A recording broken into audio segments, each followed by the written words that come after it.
motivation. Now let me pick the other mic. I think that's a little bit better because you can hear it better in the room. Okay, so we are going onto the edge. That means we are now including not only the TSN network or the real-time network, but we also consider the edge computing part. Who's maybe working more on the edge computing, edge processing part? Anybody? Maybe online? Just to see whether it's relevant at all for you. But you have heard of cloud computing. I'm pretty sure about that. Yeah. So you've heard that everything becomes virtual. Yeah. And we move everything to the cloud. And for real-time systems, it's not so much different. We have the devices on the one hand side, and possibly some intelligence or compute jobs or services running in the cloud. But if you talk about real-time systems, then a cloud like Amazon Cloud or Google Cloud is, of course, too far away. That's quite obvious. Just the propagation delay for the signal to propagate from your current location to maybe a distant cloud would be too much.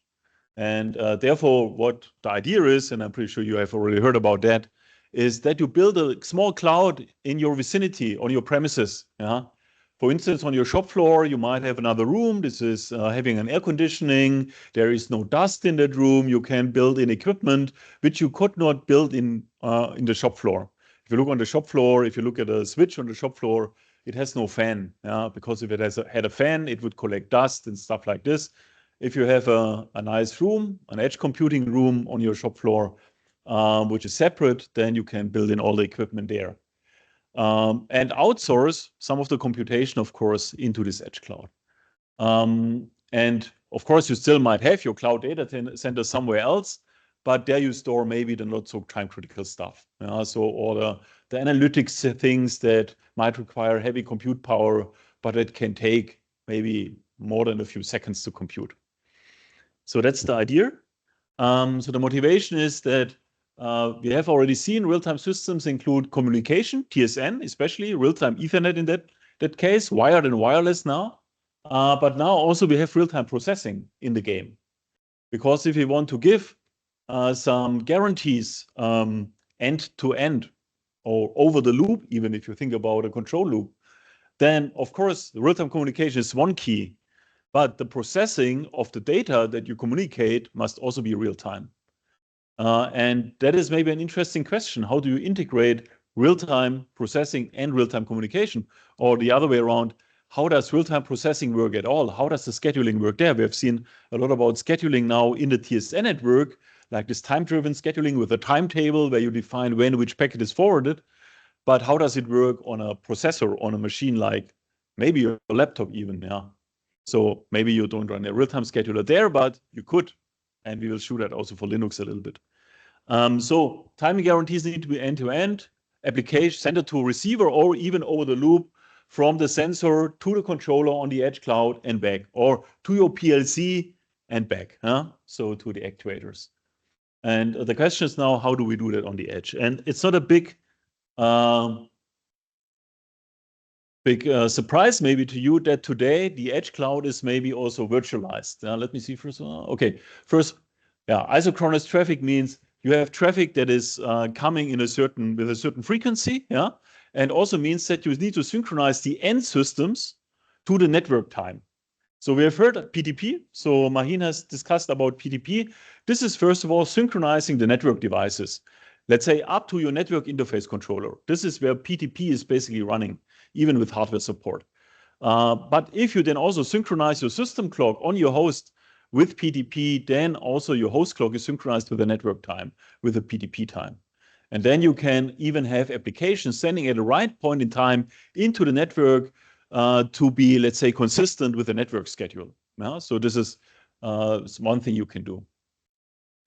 So one question could be how to schedule packets on the host according to a schedule that is in line with this time-driven schedule in the network.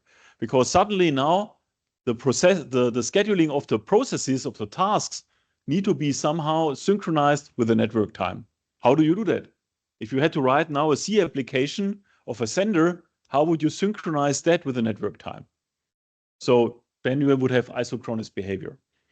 And one step ahead, and I was already thinking about that before, You might have in the edge cloud not a physical host only, you might have virtualization. And I mean, we are using virtualization here for doing the tutorials. That means we are using virtual machines and we're using maybe containers. And this is not, let's say, a virtual machine is again an emulation that is running on the physical hardware. And of course, that doesn't make it easier to have a real-time system, because there's now multiple layers in there. If you look at such a system, then what you typically do is you have a virtual switch on the machine, which is connecting the virtual machines to the physical network. So basically, the physical network is extending into your host.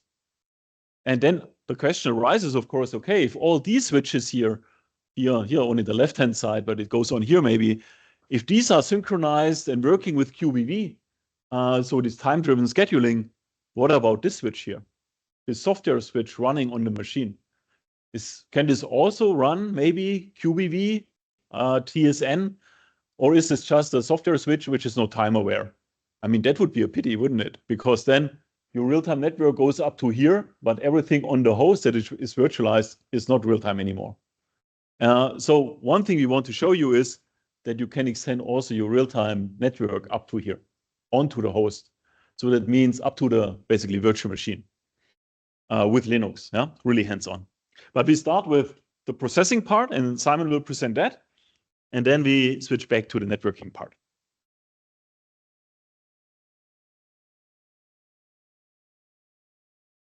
Okay, thanks, Frank. So basically what I'll do in the following is to give you a brief overview of task scheduling. So basically I want to show you that it's really possible, or what are the basic mechanisms, again, like in lecture 1, to give you a tool set on what is possible on task scheduling. Starting off with a quick system model or reference model, tasks usually have some sort of precedence constraints. So what we see here at the top, we have different or precedence constraints basically say which task has to be scheduled first, and only then a second task may use their output to start its computation. Moreover, we not only have precedence constraints, but of course we also need a mapping to processors and also which resources are required. Then tasks and jobs can usually be classified by saying, well, tasks consist of an execution time, of a period in case there are periodic tasks, and also of deadlines. And that's visualized down here. So we have some sort of release of our job, have an execution time and sort of a deadline. And when we talk about tasks and jobs, we usually say that jobs are instances of tasks. So tasks specify the requirements and the characterizations, and jobs are then here instances of this task. And in Linux, you also have sort of the same behavior often in your program. So what you usually say is you have some sort of operation that you repeat all the time, and you then in between, you have a clock nanosleep where you can specify an absolute time when the process should wake up again to perform its operation. And here it's quite crucial that we use an absolute time, because otherwise we would have to approximate roughly how long the operation would take, which is often quite hard. So instead, we can simply say an absolute time when the task should wake up again. For the model of execution, the scheduler, which runs on a PC, doesn't necessarily have to store the whole information of the task itself. So the task would then comprise of the code, which the scheduler doesn't need. So the scheduler only requires a task control block, which uses basically metadata of the task. So we have, for instance, a task name, the task priority, and its state. So is the task ready for execution, or is it currently blocked because it's waiting for another task, or it's waiting for an I/O operation to complete, and so forth. So what we have down here is a ready queue, which simply stores all the tasks that are ready for execution. And the scheduler then decides which task is now executed again. And in case, for instance, a higher priority job comes around, it may already also decide to preempt the currently running task to give the higher priority task the possibility for execution. So, and all that can be then modeled as a finite state machine. So if a task is initialized, it can be said that it's simply ready at first, and it may start running once the scheduler decides so. So if it's, for example, has the highest priority, we jump to the running state. And if another job comes around, it may preempt the current task and it jumps back to ready. At the same time, we may also block the task because it's waiting for a resource and so forth. So we basically have those three states of ready, running, and blocked. But there are, of course, many more categorization possibilities. So you could say we do not necessarily have periodic tasks, but they can also be sporadic. So again, jumping back to lecture 1, we also had sporadic traffic here. Meaning that basically the release times are unknown or may exhibit some distribution. So the release time would then be probabilistic instead of periodic. Also, the deadlines can vary. So we may have hard deadlines, meaning that if the deadline is missed, we may have catastrophic consequences. Otherwise, we can also, on the other extreme, have soft deadlines, which would mean that even if a deadline is missed, we may have a degradation of performance, but it may not be that drastic. And of course, there's a lot more ranging from preemption, but also to the failure models. So we may even say that a machine is crashing and so forth. And there's a lot of categorization that is possible. And in particular, that is respected in, for instance, chop shop scheduling.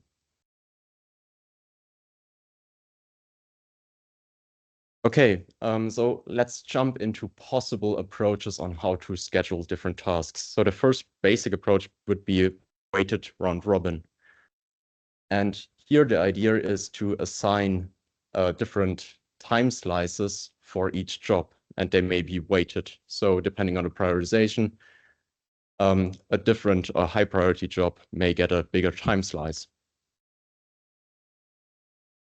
But what I want to ask you, to involve you a little, would be if you can think of any consequences of round robin, if we have any precedence constraints.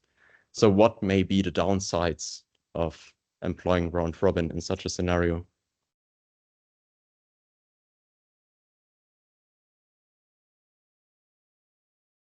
Sorry?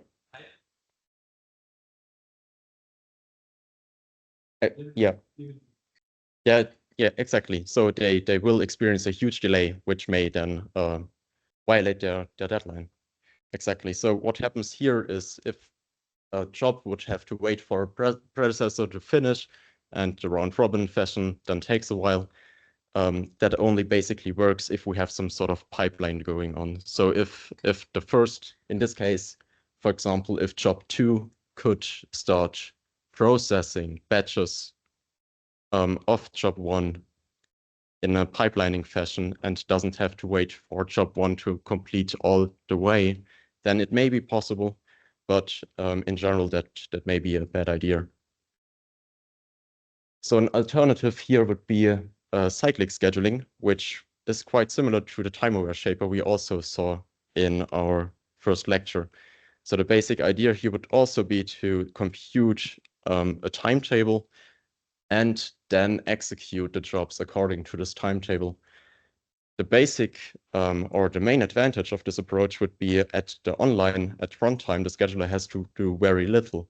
So he only has to look at the timetable and has to check which job do I currently have to execute. And that's all the scheduler has to do. On the other hand, the offline phase again is quite hard. So again, if we, for instance, would make the jobs non-preemptible, we could easily formulate that as an NP hard optimization problem again.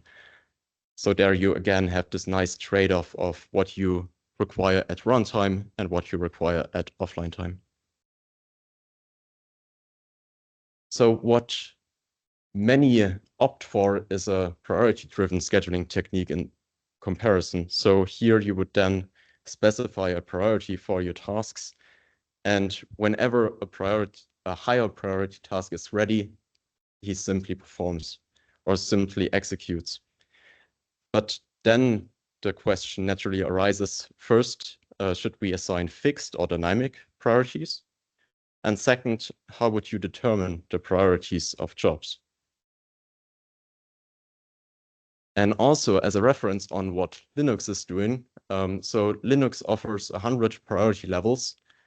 And here, always the task is executing with the highest priority. And here for reference, the normal user processes always have a priority of 0.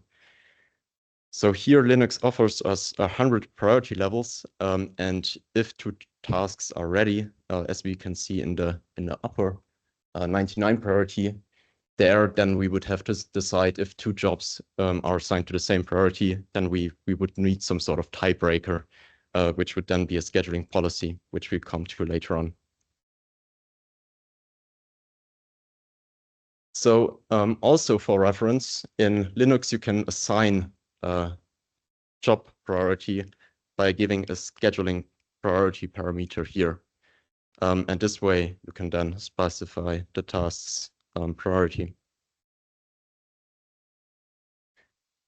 Jumping back to a more abstract perspective on task scheduling, there are basically 2 types on how to assign priorities for fixed mechanisms. So for fixed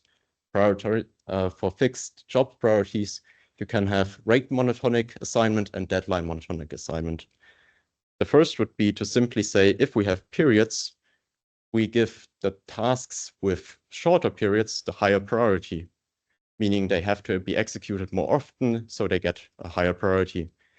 The second approach would be, given the deadlines of the jobs, we simply give the highest priority to those jobs that require the shortest deadline. And most importantly, the scheduler has then to perform some sort of feasibility test. So given a task set, a set of tasks, the scheduler has to decide which jobs can be scheduled. And here there are also different feasibility tests one can perform, and they can typically be categorized in necessary conditions, meaning if we have an accept, we do not know a definite answer, but if we have a reject, we definitely know that the tasks cannot be scheduled. And on the other hand, we may have sufficient conditions, which means if they are positive, the task set can definitely be scheduled. And on the other hand, if we have a reject, we do not know the answer. So ideally, we would have both a necessary and sufficient condition, which would give us a definite answer. But in reality, that of course depends. So given a set of tasks, we may only perform a necessary or a sufficient test condition, but possibly not both. So what I want to do in the following is also to give you a brief overview of the textbook knowledge here. What are necessary or sufficient or even both feasibility tests that we have at our hand. And the simplest one, basically I would say a trivial one, would be the CPU utilization test. So given a task set, as we can see above, so T1 to Tn, if they are periodic, we can compute the CPU utilization simply by adding up the execution times divided by their period. So this way we can see how much of the CPU is utilized. And of course, the CPU utilization should stay below 100%. So if we have a CPU utilization of above 100%, the task set, of course, cannot be scheduled. So that would be, of course, our first necessary condition. But interestingly, there's also a sufficient condition that's hidden in the CPU utilization, which is given down here below. And the proof is rather complex, but it shows us that given this constraint down here, meaning that the number n is the number of tasks that we have to schedule, if that satisfies this constraint, then the task set can be scheduled. And the nice thing here would be when n goes to infinity, this bound converges to roughly 0.69, meaning that if we always stay below this magic 0.69 utilization, all task sets that are periodic can be scheduled. And that's quite an interesting, if not surprising result, I would say.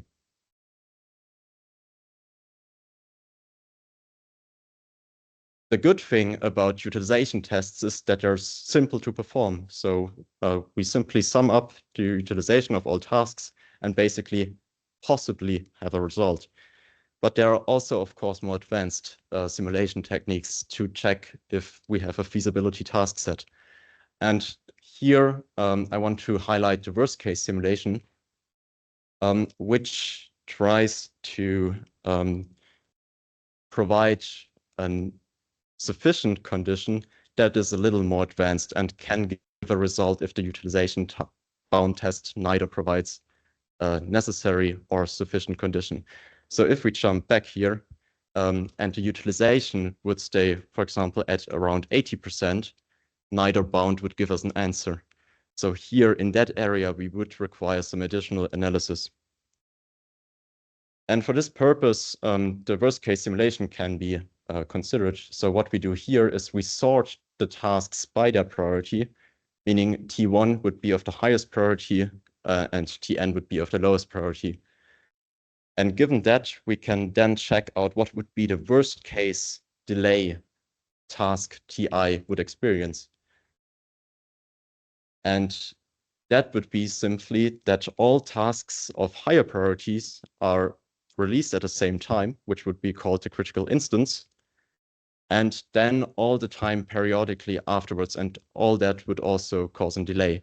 And that is essentially captured by this formula down here. So we would have the execution of the task Ti itself and all the possible delays experienced by higher priority tasks.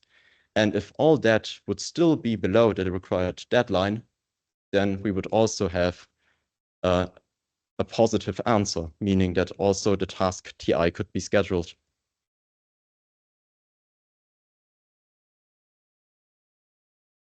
Given that, there are a few practical factors that so far were neglected. So first of all,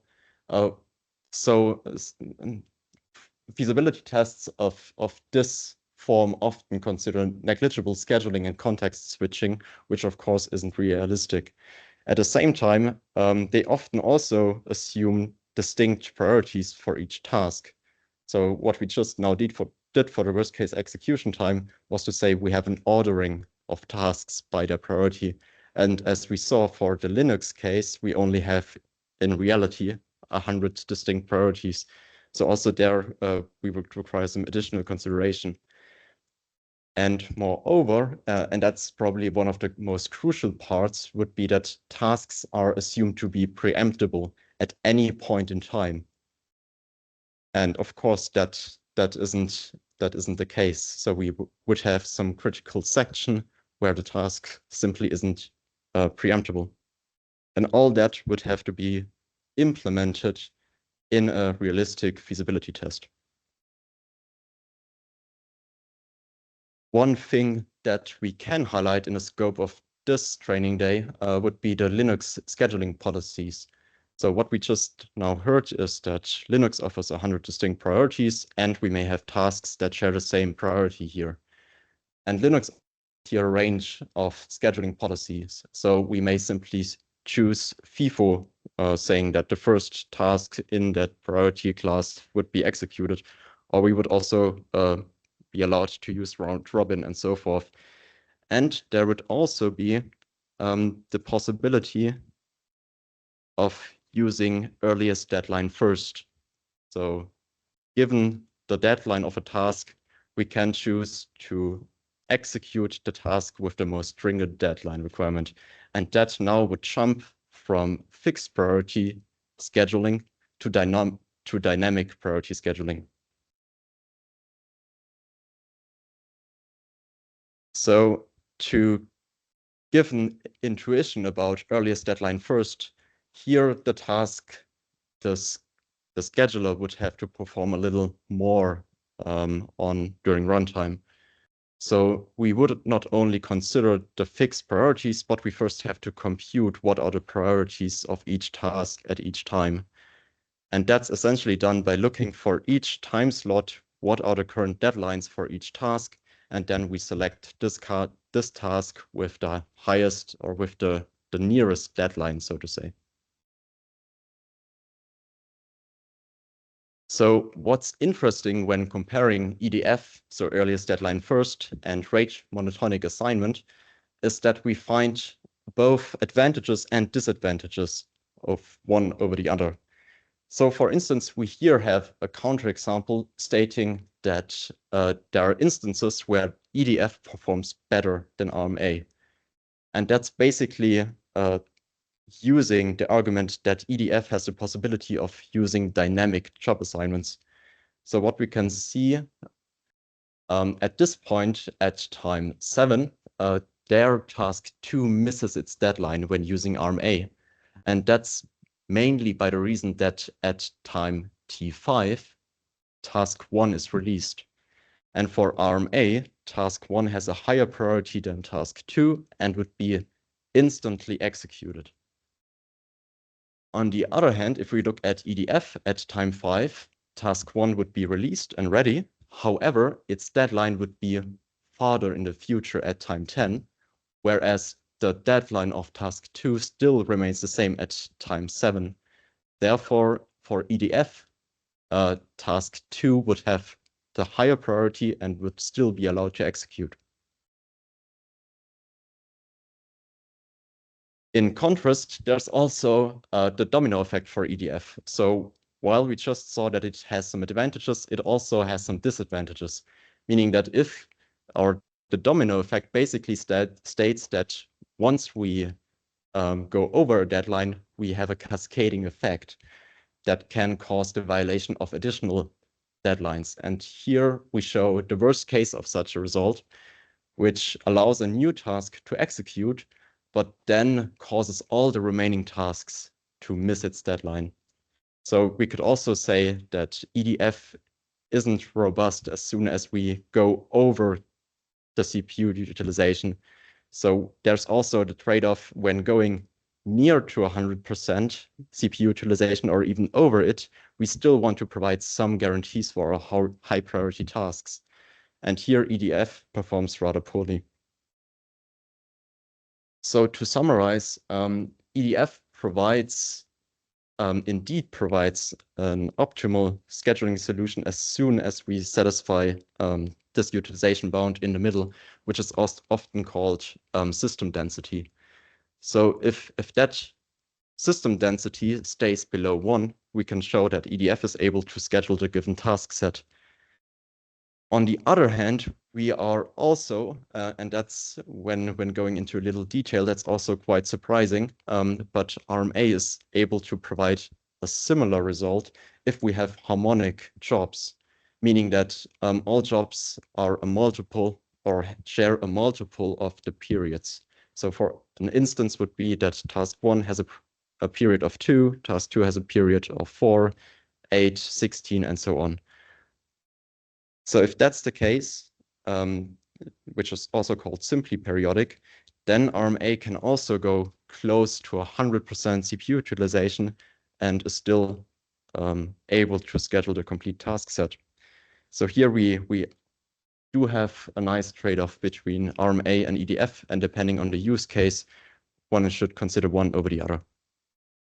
And that's it from my side of task scheduling, and I give the microphone back to Frank.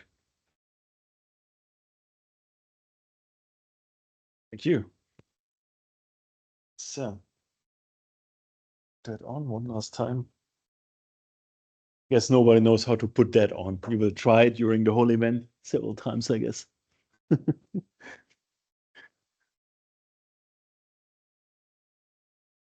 Okay, so we have seen how task scheduling works, and I think the basic message here is you can do real-time task scheduling. So you can also give guarantees for the execution time of a processing job on a system where you have to do the processing. If it's a virtualized system, I just want to add that you could imagine it's much harder. Yeah? Because if you have virtual machines, I mean, who is doing the scheduling on a Linux system? What is the entity doing the scheduling? The scheduler, that's clear, but it's the operating system. So the operating system is the master of the whole machine and decides what to execute when. Now, if you have virtual machines, you have a virtual machine with an operating system, of course. But what else do you have that is sort of also a master of the physical resources? If you have multiple virtual machines running on your machine, there must be a higher entity which decides who gets the CPU when. The hypervisor, yes. So now we have already the hypervisor deciding when someone gets a CPU, and then in the operating system we have the operating system scheduler deciding who gets the CPU, and the things become really, really complex. Yeah, so I would be very hesitating, let's say, to build a real-time system based on a virtualized system if I don't know what I'm doing. So this is really not so easy maybe to prove anymore that you can keep all the deadlines. Just to give you not the impression it's there's a free lunch. Yeah? But assuming we have now the real-time processing part solved somehow, then we would like to extend our network on the virtualized system also. So we have the physical system, the TSN switches standing there, maybe a wireless 5G TSN bridge, and then there's a virtualized system, let's say with many virtual machines running on it, and the virtual machines are all connected to the outside world with a virtual switch. And the question is now, can we somehow make this virtual switch acting like a TSN bridge in the physical network? Then we could extend TSN onto basically the host of the virtualized system.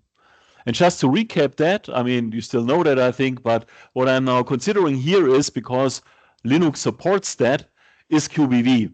So the time-aware shaper, that's the official name actually of what's going on there. So we have the queues at the egress side of a port, now of a virtualized switch maybe.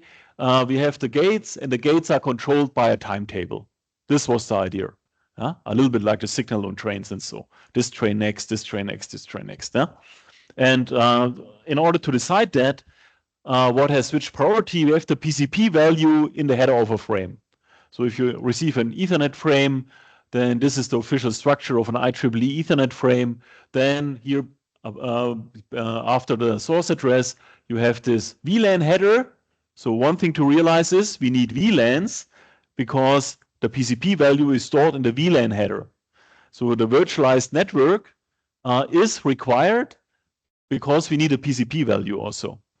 So the VLAN header is defining, on the one hand, the VLAN ID. So for instance, this is VLAN 100 and the PCP value, which is the priority of a frame. So that also means, as a consequence, if you talk about a Linux configuration, we have to configure VLANs. Not sure whether anybody has already configured VLANs on a Linux machine. You get that for free today, yeah? Because we just need it. Okay, so good news is that Linux has an implementation called TA-Prio of the time-aware priority shaper, which is basically the time-aware shaper of IEEE TSN. Now, that's a software implementation that's in the mainstream Linux kernel. So it's readily available. It's not our invention. This is really in the Linux mainstream kernel. I think it was developed by Intel and so on. Yeah? So it's a QDisk. You have seen QDisks already once today in the emulator part. So a QDisk can somehow shape the traffic going out of a network interface. Now we want to do time-aware shaping. The emulator added delay. Now here we want to add the gates.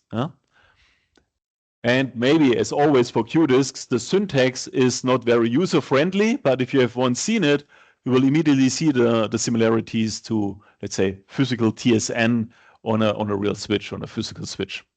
So first of all, we have to define a network device on which we want to install the TA-Prio. So this network port will then be controlled by a time-aware shaper. So this is here the first argument. Then we can define a number of traffic classes. For instance, I can say here number traffic classes equals 2. How many traffic classes do we have on a physical switch? physical TSN switch maximum? 8. Yeah, some people remember. Quite a small number, but that's the number officially supported. 8 maximum, can also be fewer than that. Here it can be up to 16.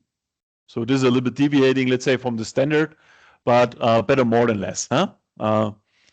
So number of traffic classes here would be 2. And then the configuration goes on. So next is a mapping of so-called SKB priorities to traffic classes. What is an SKB? That should be the question now. The SKB is a socket buffer structure in the Linux kernel. The socket buffer structure is the most, I would say, it's the most important data structure in the Linux kernel for networking. Yeah? You don't agree? No. It's the abbreviation hitting, so it's SKB. So I never came across them, but it's a very important data structure. Yeah. So if someone asks you what is the most important data structure in Linux for networking in the kernel, it's the SKB. And if it for processing, it's a process control block. A process control block stores for every process or task control block. You can also say all the scheduling information. Yeah. So here the socket buffer, let's call it the socket buffer, is a priority or defining the priority of a packet in the Linux kernel. And this is not equal to the traffic class of TSN, automatically at least, because you can have here priorities. You can have different priorities for the socket buffer than you would have in the PCP value of your TSN frame. So we have to define a mapping somehow of SKB priorities to traffic classes. And this is done in this nice syntax here. Yeah? So the first entry here, the first number is the SKB priority 0. The second number is the mapping for priority 1. The third for priority 2, and so on. Yeah? So here we have an example where we map the SKB priority 0 to traffic class 1 and the priority 1 to the traffic class 0. You can do it as you like, but you have to specify it somehow. And who is defining the priority of a socket buffer? The application can. If you are an application programmer and you want to send out a packet, a UDP datagram, for instance, from your application, you do that via socket interface. The answer is how can the application access the network? Is always sockets. What else? Yeah, in the Linux or Unix world at least. And there you can define this socket buffer priority. And then the kernel takes the priority from the SKB and then maps it to the traffic class. Okay. That is what we have to define. Next, we also need to define the number of queues we want to assign to a traffic class. You could assign that one by one. If you look at your network device, your physical network device, they have a limited number of so-called transmit rings or transmit buffers. Especially the network controllers made for cloud computing, they typically have more because then it's very easy to map them to virtual machines. You need for TA Prio, you need at least 8. Why 8? Yeah, because TSN has 8 priorities. Yeah, so you need 8 of these transmit buffers, and here you can define a mapping. The entry is again very cryptic, I would say. The first entry defines the mapping for the traffic class 0, and that means here we have one queue at offset 0, and this is the queue for the traffic class 0. And the second entry means this is the entry for the traffic class 1. Again, we have one queue at offset 1, and you should have no overlapping here in this mapping. I know this is very cryptic. You have to do it once, then it becomes more and more intuitive. But I would say this is what most people struggle with, figuring out the meaning of these parameters here. But it's not rocket science. It's just maybe the syntax. Huh? Then we have a base time. So we have to define, if we define a cyclic schedule, for instance, if we say at 12 o'clock something is happening, yeah, we have to define where is time 0. So when does the cycle start, basically? And you also can or have to do that for a physical TSN switch, by the way. If you ever have configured a physical TSN switch, you will always find some configuration entry for what's the base time. Yeah? You can say the base time is the 1st of January in 1970. That would be Unix epoch. Yeah? And you can use anything else, but you have to define it. And basically, if you run a network, everybody should have the same base time, maybe. Yeah. Otherwise, you have an offset. No? You also have to define the clock which you want to use for scheduling. Here, network packet scheduling. Yeah? And that's here the clock, which is according to the Atomic International Time. The good thing about this clock is it has no leap seconds. And you can really believe me that a schedule with leap seconds can mess up your day. Yeah? I mean, what was the big fear about year 2000 problem in computer science? Yeah? In the year 2000, all the computer systems will break down or whatever. It repeats periodically. Yeah? So far, it didn't happen. That's good. Yeah? But if a leap second comes into your schedule, something bad will happen. Think about a train schedule. So in Germany and many other countries, of course, we have summertime and we have winter time. And what happens if you switch the clocks? Trains are standing still and waiting for 1 hour, and then they continue, just to make sure that nothing bad will happen. So this has none of these issues. And this is typically also the time that you synchronize your network with. If you run PTP, then often you synchronize on this time. So, but there's other clocks in Linux which you could use if you want. And the most important entry is this here, also very cryptic, but this is your gate schedule. You might not see that at first sight, but if you know it, it's maybe easier to read. So this S just means set gate state. That's the only possibility anyway. I'm not sure why they have it in their configuration, but you always have to say S. And then there's another number here, which is basically a bit vector, you could say, where you say which gates are open and which gates are closed. And if we say 01, that means the gate 0 of traffic class 0 is open and the other ones are closed. Yeah? If it's 2, that's the second bit in the binary notation, obviously. That means that the next gate is open and all the other ones are closed. If we have 3, what would that mean? If there would be a value of 03, which gates would be open or closed? It's always a question, what does open and closed mean? Some things think like a door is open, you can go through. And some people think like an electric switch. If the electric switch is open, nothing is going through. So that's a little bit ambiguous maybe. But if I have the number 3, what would that mean from your point of view? 1? Yes, both of them. Yeah, it's just a bit. The first bit is set, second bit is set, and that gives the value the decimal value 3. Yeah, exactly.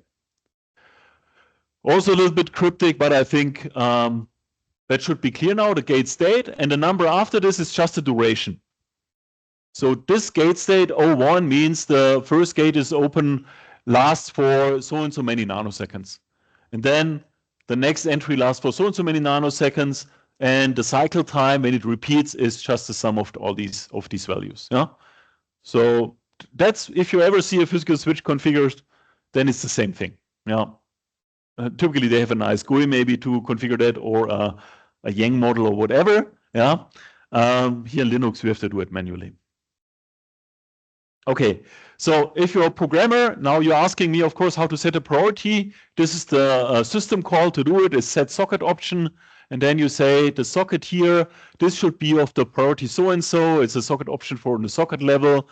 You want to set a priority, you give the priority as an integer number, and that's it. So if you ever have used a socket in C or Python or whatever, that's the way it works. That's the system call in Linux.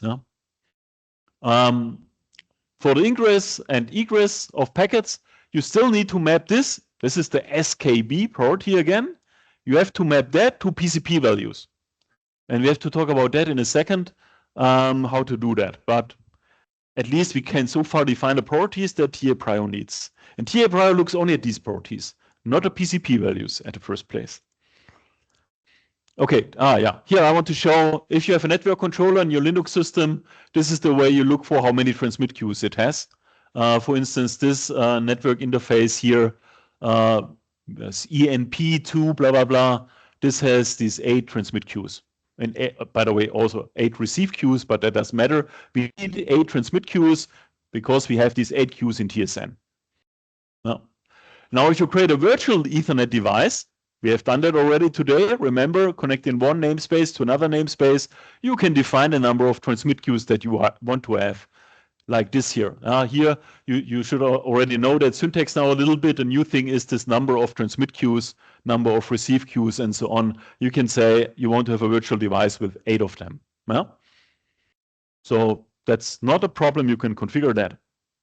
What's a little bit of a problem maybe is how to use VLANs now with PCPs, because if a message is leaving the machine, you should assign it a PCP value, because the network only understands port decode points. That's stored in the Ethernet header. So somehow, when a message goes out or a packet goes out of the machine, we have to tell Linux how to map that, how to map to a PCP value, because so far we only have SKB priorities. And for this we need VLANs, and in Linux it looks like this. You have a network interface like ETH0, so this is the physical or virtual network interface that you have, and then you create another network interface which is belonging to a certain VLAN, so a certain virtual LAN. This typically has the notation as the original Ethernet interface plus dot the VLAN ID, but you can name it as you like. And interestingly, if a packet now comes in from the left over the ingress and goes into the physical interface, it has everything. It has the VLAN header. So it looks like this here, basically. Just to show that again. Yeah, it looks like this, including VLAN header. And the PCP value is there because the network needs that anyway. So the packet has the VLAN header attached. Then it goes into the physical Ethernet device. Then the Linux kernel figures out into which virtual device it has to go, because it looks into the VLAN ID and says this is VLAN 100. Then it should go into this virtual Ethernet device. And at the moment the application then gets the frame, the VLAN header has completely been removed. So everything that flows out of this ETH0.100 has no VLAN header anymore whatsoever. The kernel has already removed that. If it's going the other way, the application can something without VLAN header, of course, and then ETH0.100 adds the VLAN header with the VLAN ID 100, and the PCP value, we still have to see how that is defined, but the VLAN header is added, and then it's going into the network complete with VLAN header. So the question is then, of course, first of all, how do we create these VLAN interfaces? Very simple. The IP command again, as we've already seen today, IP link add link Ethernet ETH0 is our original device, and from this we want to create a new device which is belonging to a VLAN, and the VLAN ID is 100. So now you get from one device another device which is belonging to a certain VLAN. You can create many of them, everything belonging to another VLAN. Okay, so but now we need the PCP values. In the VLAN header, there should be the PCP value. Where does this come from? Because on the right-hand side from the application, we only have the SKB. And now this SKB needs to be mapped to the PCP. And then it goes into the network, because the network only understands the PCP value. SKB is a memory data structure in the Linux system, which is not relevant for the network at all. So how do we define that? Very simple. We can define here a mapping for VLAN PCPs, and this saying egress. On the egress, the SKB value 0 is mapped to the PCP value 0, or 1 is mapped to 1. I never know the order, therefore I say 0 is mapped to 0, 1 is mapped to 1, and then I never have to think about it anymore. So, but that's the way it works. So this is how we tell Linux to say, hey, this SKB priority gets this PCP value in the network. And then the network is happy because it gets its VLAN IDs and PCP values, and the Linux system is happy because it can work with the SKBs. Okay, if it were so simple, everybody would do it every day. Yeah. But what you have to figure out the hard way is that if something goes into the Linux machine and into a virtual switch, then very often you have very hard time doing the mapping from PCP values again to SKBs, because they're sometimes removed on the way through the Linux kernel or whatever. But the trick is this here, and I would say this is really knowledge that if you search for that, you will search a week and then you still didn't find it. Yeah? So clever people will find it. Simon has found it, for instance. Yes, so in a task, still as a student these days. But it's possible to find it, but it's very difficult. Or easier at least if I present it to you. We can again use a QDisk. And the QDisk is when the packet goes into the machine, say, okay, hey, this comes with a PCP priority of 1. So we say the SKB priority should be 1 also. So we can a QDisk, and this is the only QDisk which you have at the ingress maybe, the ingress QDisk.